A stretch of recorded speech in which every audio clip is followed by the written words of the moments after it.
Ang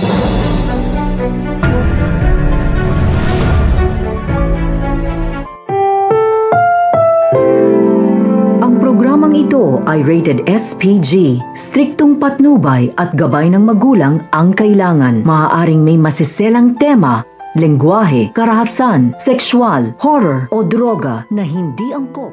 Masaya nga at tagumpay nga nagawa nga nito ni Annalyn ang isang Christmas party para sa mga tinutulungan nga nito ni Lolo Pepe ng mga bata. Kaya naman matapos naman nga ito, hindi rin nga nagustuhan naman ito ni Justin na makita nga ito ng kanyang ina sa event na nga ito na hindi man nga lang niya alam na ipinalam nga nito ni Annalyn dito.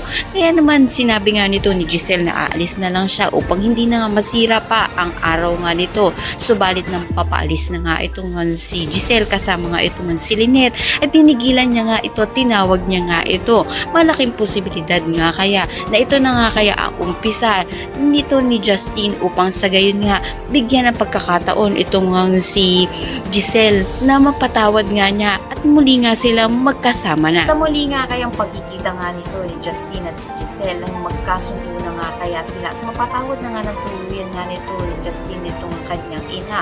Kaya naman makatutukan natin ang lahat na yan. Maraming salamat sa inyo.